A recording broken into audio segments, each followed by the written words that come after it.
So you start up your car and go to turn on the heater or the air conditioning system, and you find that your fan doesn't want to blow. What do? Well, turns out there could be a lot of things that could go wrong, from the switch itself, I suppose, the resistor that controls the blower motor, which is like a fan that blows, or one of the fuses. And thanks to Charles, the patron guardian of Little Blue 2, he did send me a resistor, which I kind of diagnosed that was a problem, because the symptoms of a resistor, the blower resistor blowing or being defective, not working anymore, is that when you turn on the fans, only some of the speeds work. Like, you know, when you turn it on, like right now, if I put it on low, this is the front blower, which seems to be having issues. There's like no movement at all. I can't hear the blower, which is like a fan hidden under there, blowing. If I turn it on to different speeds, you can see there's no sound. But when I put it on high, I don't know if the fan is I don't know if the camera is picking it up, but see, there's a noise you can hear. That's the wind blowing. So it's blowing on high mode only right here.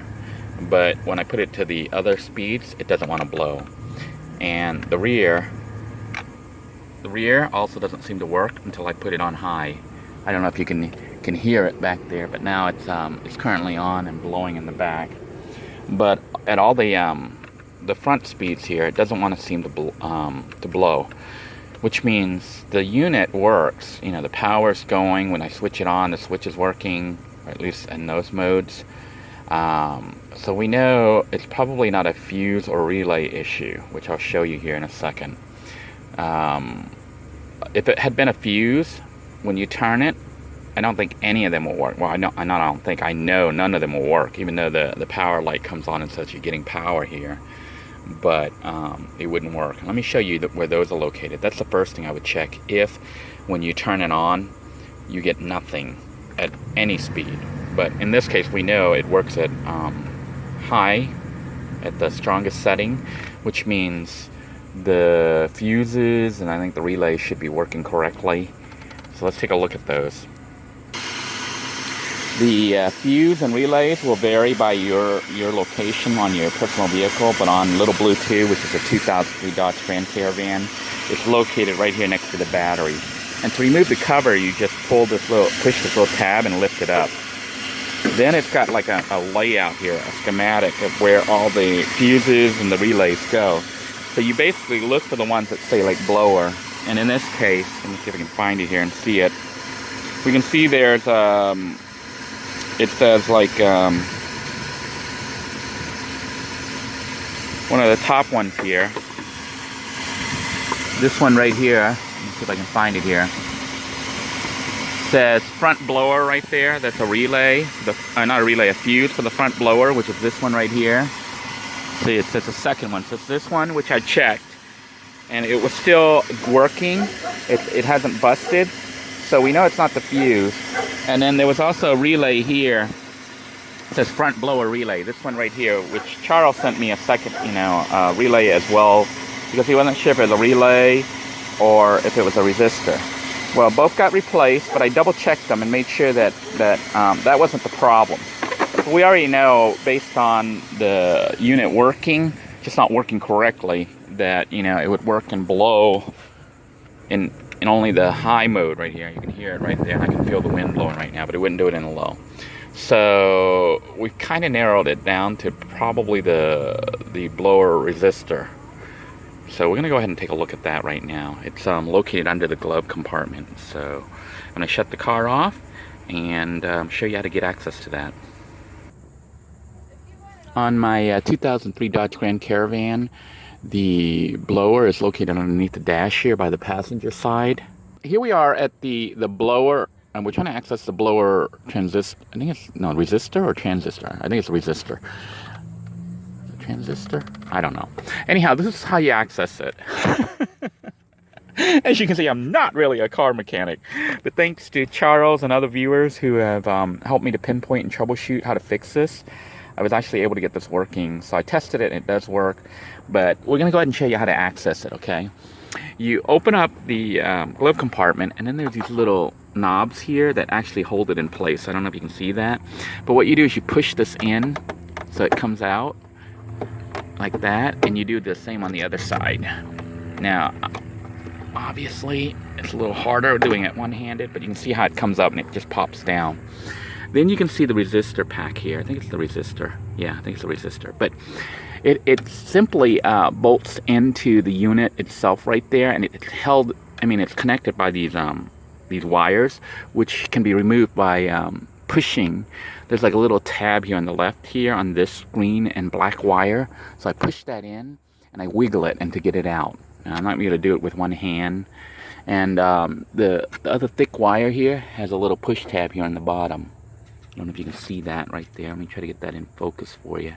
But you basically squeeze that up, then you wiggle that back and forth, just like you squeeze this side in, and you wiggle that back and forth and up and down until it comes out. So let's do that now.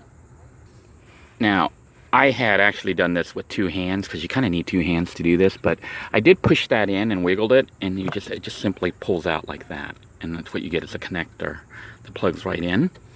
And then, same with the top one here, not at the top, but the bigger one, you wiggle that around. Now, before I take the old one out, I actually have the new one that I want to test to make sure that it's all working before I take the whole thing out and find out, you know what, it wasn't this thing to start off with.